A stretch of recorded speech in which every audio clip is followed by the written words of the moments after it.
أن نحب ديما نلقى بأنفسنا على كل ما هو سياسي، لأنه إذا كان الأضرار باش تضرب راهو باش تضرب لأسباب سياسية، لأنه ذاك يعمل أجندة وذاك يعمل أجندة. كيف ما أن الحكومة هذه ثم عندها من داخل الاتحاد شكون هو فهمتي مش موافق على أدائها وشكون اللي يحب فهمتي يتيح بها أصلا ثم اللي لا على الإتاحة، ثم زاد هي عندها شريحة عريضة من معلمين ومعلمين باش تتصدر الأمور هذه. ونحن باش نبدا نصنع على الخطاب السياسي وباش نحط الامور في نصابها الاساسي. نحن في الاتحاد عندنا نسير الشغل على مطالب اجتماعيه باش نطلبها من عند الحكومه دي ولا الحكومه تاعها ولا الحكومه تكون اي حكومه باش تجي. نحن رانا باش نسعى دائما الى تحسين ظروفنا وباش نحب ديما هذه العجله ديما متواصله وباش تدور ديما. نحن باش نواكبوا فهمتي التيار يلزم على مطالب دائما على مطالب. نحب من جمله مطالبنا نعملوا قانون اساسي، من جمله مطالبنا نحن نحب نحسن المرض السكابيني، من جمله مطالبنا نحن كذلك نحب نكونوا شركاء فعليين فيما في كل برمجه تخص التعليم الاساسي تخص ابنائنا. يعني ثم امور مفصليه نفهموا بها. الخطاب ما يلزمش يكون خطاب سياسي ياسر وهاي الحكومه وهاي الحكومه زادة وهاي هي جزء ومكون من المكونات هذه وهاي الحكومه هذه باش ما نجمش باش تقوم بكل ما هو فهمت كل ما باش تحسن الناس هذه. نحن نعرفوا ان بلادنا تو تمر بمرحله لازلنا في مرحله الثوره، لازلنا في مرحله الثوره ولا زال ثم اجندات اعداء الثوره واللوبيات اللي موجودين. انا ناكد اللي قاعدين يحاولوا يدخلوا البلاد في حين مش حكومه ولا غيرها. ثم لوبيات ثم لوبيات موجودين يصلوا وزاره التربيه وهما اللي قاعدين يخرجوا فهمتي وقاعدين يعرقلوا في المسيره وما يحبوش يخلوا المطالب نتاع المعلم تتحسن وما يحبوش يخلوا البلاد تركح باش نجموا نحن نمروا من مرحله الثوره الى مرحله البناء. بطبيعه الحال هذه موجوده، مش نحن نحكي في امور وهميه وانما كل ثوره قامت على مدى التاريخ قامت على الاساس هذايا وعندها مراحل واضحه علميه ودقيقه. اللي يعرف التاريخ يعرف الامور.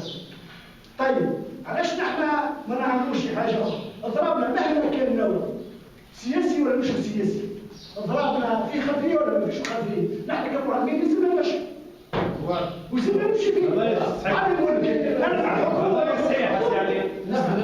مع الحكومه ولا ضد الحكومه انا ما يهمنيش. يعني مطالب لا هذه مش نهاز مطالب سياسيه، مش مطالب وزاره، هي طالب مطالب اجتماعيه تحسين الظروف. حتى المعلم ما يحبش يحسن الظروف، ما فهمش حد واحد.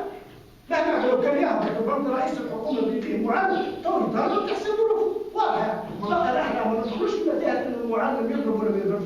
كل المعلمين مطالبين بالاضراب، المعلمين حماله مشاريع، المعلمين عندهم زخم نقالي صحيح، المعلمين يعرفوا في الميدان هذه وعندهم اضالاتهم السابقه واللي موجود عندها تراكم كبير ياسر وينجموا يميزوا. ما يحتاجوش خطابات. انا متاكد ان المعلم ما يحتاجش خطابات.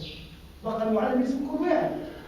صحيح تنجم تكون مش موافقه، تنجم تكون انت عندك رؤيه معاكسه، لكن ما دامنا نحن في منظمه عندها دواميس معينه باش نطبقوا اضرابنا ونشربوا اضرابنا في انتظار بعد الاضراب الرجول هنا نتاعو.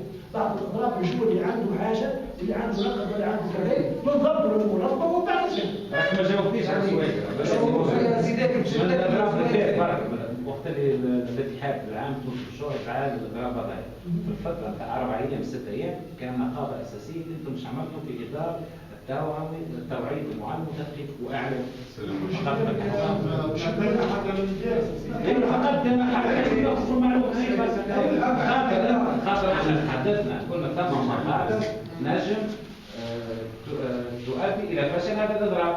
حابين نشوفوا انتم كنقابه اساسيه كمعلم زميل كهيكل قاعدي نحن ايش عملنا في اطار انه نساندوا هالحركه هذه نتاع الاضراب. الحركه هذه دور احنا مش قاعدين، احنا كنا لا انت مش قاعدين نحكي عن تدين. لا نحن مش قاعدين في ست الاضراب. قعدنا القعده هذه قبل الاضراب وبعد الاضراب وخرجنا لوائح وصلت كل حاجه صرفناها احنا وصلناها حتى المعلم قاعدين نسعوا باش نعملوا صبورة نقابية، قاعدين نسعوا باش نعملوا نجوم فما لكن نعطيك فكرة ملي الاتحاد العام في الشغل غير رقم اضراب نهار 31 من 4 ايام هذوما هل اتصلت من كمعلومة المعلومة مع تفعيل الاضراب. في العشيه امس في العشيه هذا فينا احنا في العشيه اعلنا في الاجتماع. في العشيه لو الاضراب صحيح معناته. نعم الله يرحم المسلمين الاضراب. شي ذاك الرجال ما فماش دواء يا شكري قدام ملوك الحكايات. أحضر من النقابة نحكي اسمها المقصد كبيرة في عنوبر كبير مع حماس. باش كيما تكون حد فيك اللي نحن نراو في الاختلاف على بكي يصير غاية وعيني احنا عندنا طريقة. احنا قلنا الاضراب اضراب حضوري. نحن سبب مطلوبين معلمين مش راح نحضروا في الدرس. هو ينجم يكون بدرس الدرس. لا ما ينجمش يكون كالحضور. هذه تراتيب أسلام تراتيب الاضراب. انا عندي مقص كبير سيادة مش مقص صغير. انا قلت لك عشان موجود السيادة عشان موجود السيادة. باش نعطيك طريقة عملية. طريقة عملية. أنا قائمة توقيت في المدرس ومختارة توقيت حاليا تقريبا الأخ عبد هاو كانت وصل بتاعها الكل وزاد بعض المدرس. وخذينا الوضع الهاتف بتاعهم كل مندوب باش يحاول غد يقوم بالإجراءات باش يعني هو باش يقوم بالدورة النقابية في مدرسة. يقرأ البيانات يعني يدور القائمة بتاع الحضورات. يتحدث على يناقش هو اصحابه وزملائه المطالب بتاعنا. انا نحن نحكي فيه اليوم هذا كل مندوب نقابي يجي كلام معلم ضد المتردد. ايش حاجه ما تتوجه. شوف اسمع خذك هذه الامور راهي تخلق القناعات اكثر من اي حاجه. نحن رانا ماناش باش نجوا الانسان بنتي ياخذوه نقولوا له اضرب بالسيف. اضرب هذه ما ضربه هو باش ياخذ هو يمكن به في الموضوع. مش نحن رانا نشوفوا على المعلم معين هو في حد ذاته موجود معنا وهو في حد ذاته باش يدير له رصيد. اذا كان ما عذرمش احنا باش نحاول في اجتماعاتنا ننبهوا للاستهتار هذايا والانفلاتات هذايا والشقه فهمتني عصا الطاعه تاع المعلمين راهو مخطر على كل حال. لو مش معناها هذا على خاطر انا فهمتي مش متعاطفه مع فريق دون اخر نضرب الاضراب راهو خذاتوا ناس عندها شرعيه.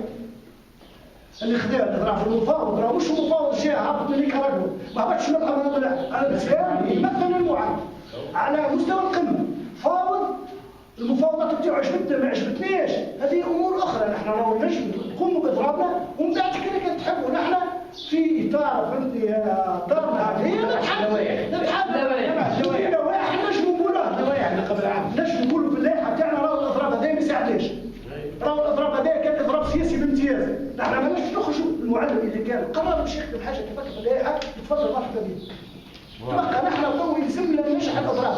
طريقه نجاح الاضراب هذا كثير تو الاعلام ثم ناس يحكوا على الاعلام باش نذكر بعض الزملاء راهو المفاوضات كانت متواتره وسريعه جدا وكان الوقت ضيق تبقى تستنى انت حتى في اخر وقت باش يجيك اعلان يجيك فاكس يقول لك سيدي راهو تو كذا الاضراب لم تريد وهكذا جينا في السته تاع العشيه مو جانا هبطت في العشيه ولا هبطت في العشيه هبطت في العشيه ليش نعمل اجتماعات ليش ندور انا انا مش ندخلوا في اداره عاديه ندير سيوقف في الشرق ندخل في الغرب وبالتالي نحبوا المعلم يعاوننا شويه ياخذ الاعلام خاصه تو كيف ما كان يحكي الاخ عبد الشريف تو الناس وانا بتدخل على الالكترونيات وعندنا خاصه نحن باش نقول بين قوسين راهو عندنا اذاعه كامله في مصر عندنا تلفزه كتبت هذه مكتب ستوديوز والله انا فيها جماعه رقم صغر سنهم ورقم واحد حدثتهم الواحد معناها يسرع يفك الواحد في البيان يفك فيه باش يخرج. نحن ما نجموش نمشوا كنت نشوفوا حتى في درسنا ولا واحد ما نجمش يشوف شنو انه فاهم شنو جديد ما تجيش المعلم صراحه المعلم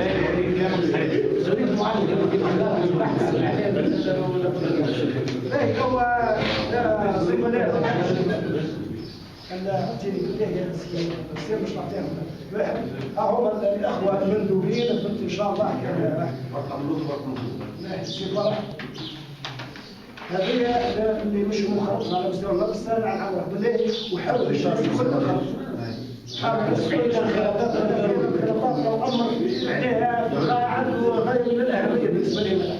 هذه بطاقه الاضراب بصمت بعد نعملوها بخلاف ونجيبوها في الوقت باش نمشوا نعملوا الاحصائيه ما يبقاش عملنا حاجه اخرى ما يبقاش معلم يجي يقول لك حنايا نحضر اخي حنايا هاني تو نمشي للاتحاد انا نعمر الوقت لا هذا يشير للاتحاد وما عادش فاتت على الزمان. هذا سيد الحاج ولا ما سمعناش فرق. هو حضوري ما نمارس سمحت المسؤوليات صح ولا تفضل. انا اتولى النقاش هذه كله تدخلات معناها مصيبه بارك الله فيكم معناها. انا ما نتصورش تو معلم والله انا فنقول ليه نحشم باش يجي معلم ونقول له هاي مطالبك وحقوقك وكذا ما يلزم يكون في كي واحد. يكون في كي واحد. ثم نقطه اخرى نظاميه سياديه سيادي لو قدوه بعد اليوم الاول ثم اجتماع ولا؟ ثم اجتماع اجتماع. خرجوا اللائحه النهائيه ولا خذوا اللم والاعلام ونهار في 17 نعاودوا نرجعوا برضه الضربه ثاني نوعي على يومين راك تشير في اللائحه يومين وليد يومين